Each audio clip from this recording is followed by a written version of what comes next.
Саламатсызбы, урматтуу көрүүчү? Сиздер менен мен Улукман Жакыпбеков.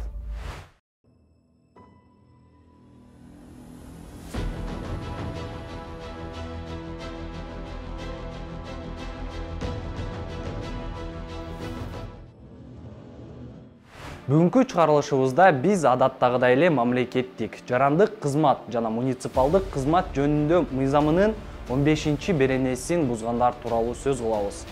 Өзү же ишенимдүү жактар аркылуу ишкердик иш менен алектенүүгө, уюштуруу укуктук формаларына карабастан чарба жүргүзүүчү субъекттерди башкарууга катышууга, ошондой эле бул үчүн кандай гана болбосун пайда алуу менен жеке жана юридикалык жактарга ишкердик ишин жүзүүгө ашырууга көмөк көрсөтүү үчүн өзүнүн кызматтык абалын пайдаланууга тыюу салынат.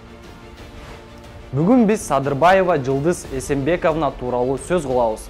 Саясатта алгачкы жолун 2021 жылы Жогорку Кеңешке депутаттыкка талапкерлигин коюп шайланган. След Политмер сайтынын маалыматына ылайык, Садырбаева Жылдыз Фармамир жоопкерчилиги чектелген коомунун жалгыз негиздөөчүсү экенин аныктадык. Бул компания фармацевтикалык продукциясын сатуу менен алектенет.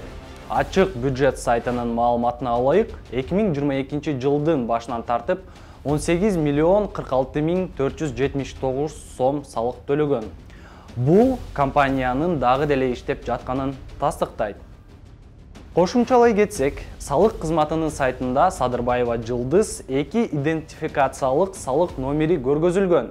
Биринчи ИСНине 1 автоунаа катталганын жана никелешүүсү бар экендигин биле алдык. Азыр биз Фармамир даркана тармагына келдик. Өзүңүздөр көрүп тургандай эле бул жоопкерчилиги чектелген коом Фармамир компаниясына катталган. Биз аныктагандай эле бул компания 7-чакырылыштын депутаты Сырдыбаева Жылдыз Эсенбековнага катталган. Дагы кошумчалай кетчү нерсе, бул Бишкек шаар боюнча Фармамир дарканасынын 70тен ашуун филиалы бар. Демек, азыркыга чейин компания өзүнүн ишин улантып жатат. Депутат мыйзамды бузуп жатат.